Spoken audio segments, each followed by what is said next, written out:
came in the hands of MJF throwing in the towel? He was going to give up anyway, so that's a pretty stupid question. Of course I'm satisfied because I'm still the champion. Would you? I don't want this to be stuck on the fact that MJF threw a towel in the ring, because if you saw what happened, Cody was beat up, bleeding all over the fucking place.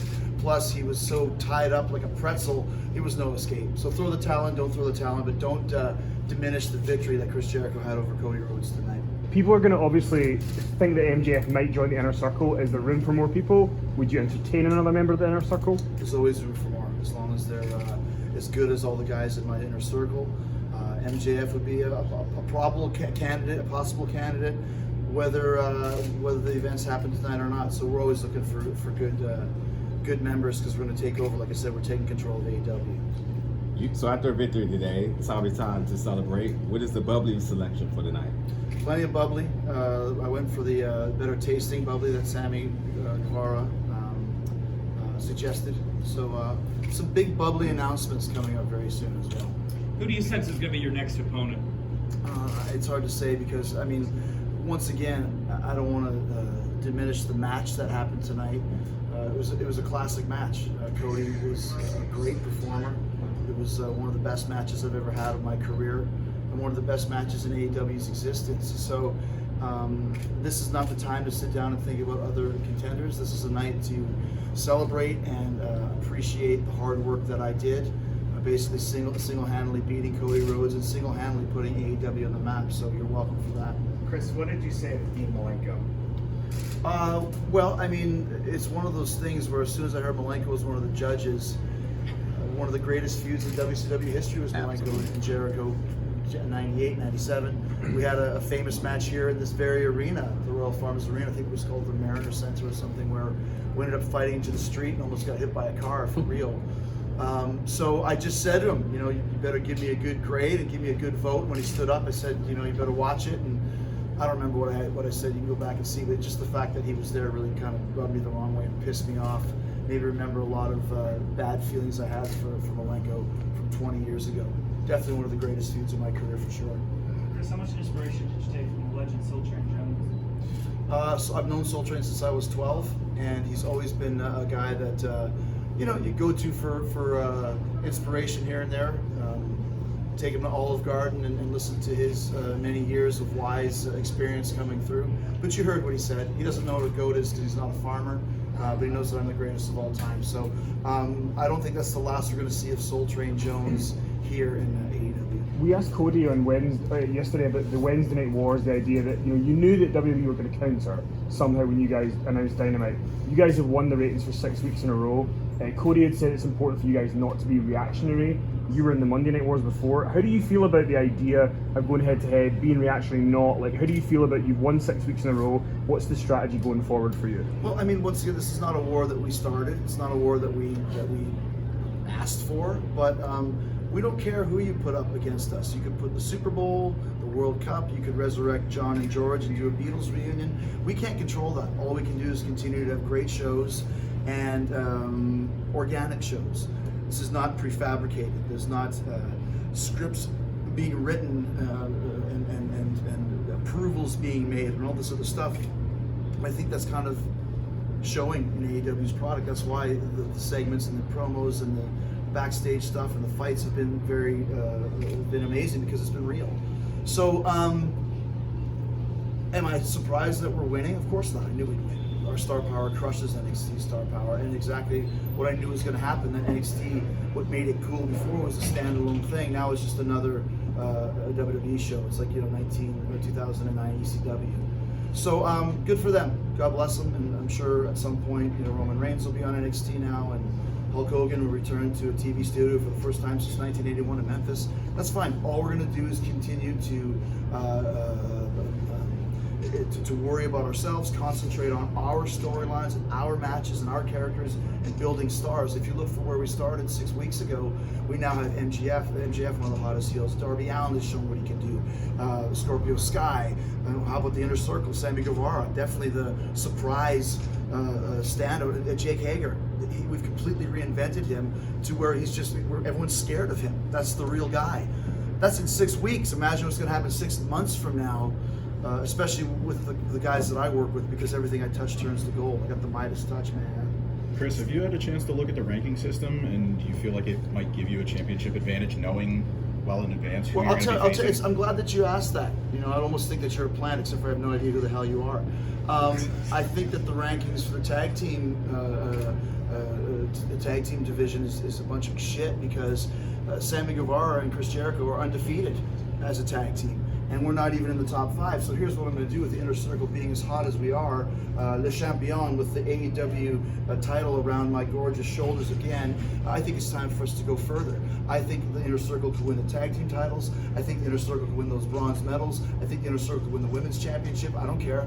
Is there a little person championship? I'll take them on for that too. So this Wednesday at AEW Dynamite, Sammy Guevara, myself, the Inner Circle will challenge SCU for the AEW Tag Team Championships. And we're going to walk out of there, I'll be le double champion. Speaking That's of French women, for double champion. speaking of women, which women would you like in the inner circle? Sorry? Speaking of women, which women would you like to be in the inner circle? Well, I mean, there's a lot of great ones. I mean, you see Nyla Rose just beating the crap out of everybody. I love Jamie Hayter. We saw her last week for the first or second time. I think she's tremendous as well. But there's quite a few. I mean, Priestley's a little bit vicious. To become a member of the Inner Circle, it's not something that we really choose and control. It just happens organically. That's how we started this group. It was my vision to bring 5 killers, street thugs, ruffians, and if there's a woman out there who's as dirty and as mean as Santana Ortiz, as sexy as Sammy Guevara, it's not possible, and as tough as Jake Hager, and as genius as Le Champion, then we'll bring her in.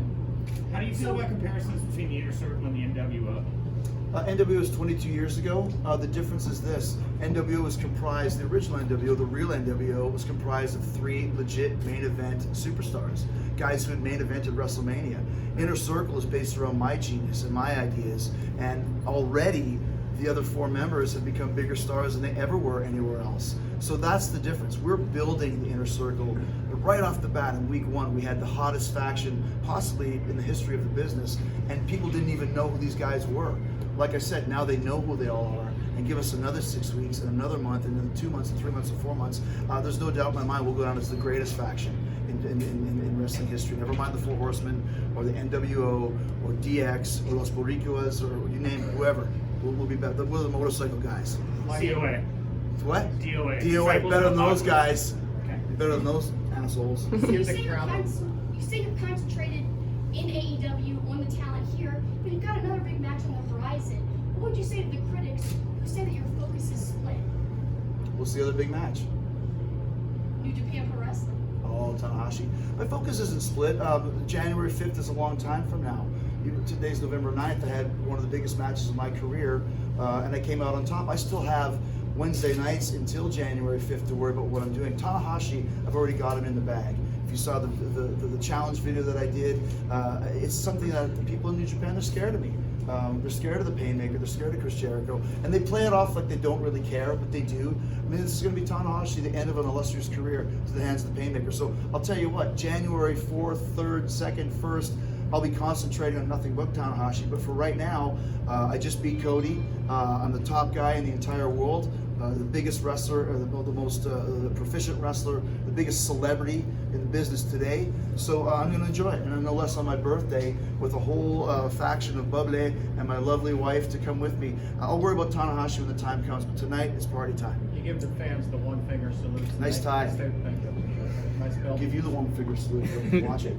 So the question is, lively crowd, in it for the whole show. Can Yes. you talk a little bit about the difference between performing in front of this crowd and some other crowds that you performed in the past that may not be quite as Well, I lively? mean, the thing is, once again, this is still kind of the honeymoon period of AEW, and some crowds are just hotter than others. The difference for ours is, I've been using this analogy quite a bit. I got into Metallica in summer of '84, and they became my band. I grew up with Metallica, and ever since then, I feel like I'm part of the band because I was there from the beginning.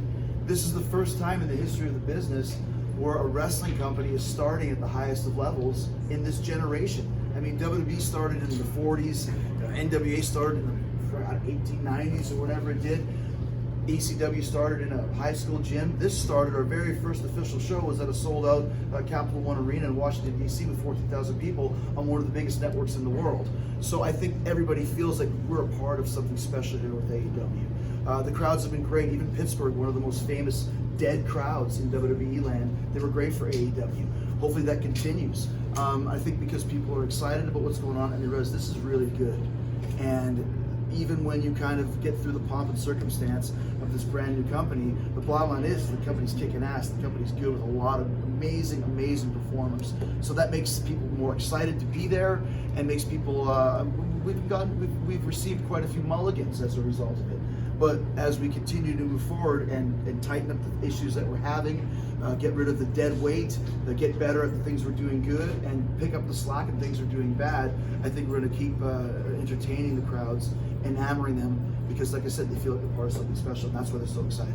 Chris, when you joined Excuse me, last question. So Chris, when you joined AEW, you said publicly, you were taking a risk, leaving WWE, leaving all the stuff you've done before, trying a new venture. We're now 11 months in, you're world champion. There must be a vindication for you that you took this risk and now it's paying off for you. Talk a little bit about where you feel you are now, working with younger guys and being in this new environment. I mean, I think once again, it's not a tagline or a storyline when I say that AEW as a whole, the office, the talent and the fans owe Chris Jerchio a thank you for it being in existence, because I think when Jericho signed the contract, it made AEW legit. Everyone got paid more. Suddenly there's a lot more excitement about the business. AEW becomes the cool company. So I think it was a little bit of a risk, but where I was in my career, I wasn't willing to go back to WWE, which I've been there for 19 years. I know what to expect. It's a great company. It's a great system. But when when Kevin Owens and Jericho had the best story of 2016, 17, and we ended up in the second match in WrestleMania, I knew there's nothing I can do that's going to be better than this, and this is where we land. It's time to split. And so when I came to AEW, suddenly, like you said, here we are. Jericho's segments are the best on the show. Jericho's the champion, having the best match on the pay-per-view, no matter what's going on. So this is where I should be. This is where I want to be. And as I see AEW grow, specifically on my back, it's also very vindicating to see other stars coming out.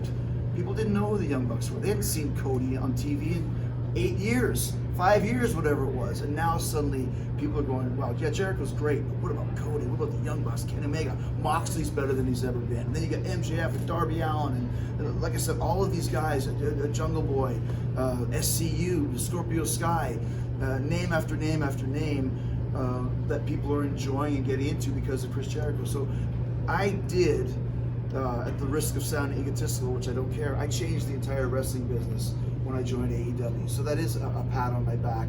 And to see us continue to win and beat NXT, or more importantly, win the night in the demo that's so important for any show, that's very, very vindicating for me, and it's very exciting for the future of AEW and for Chris Jericho.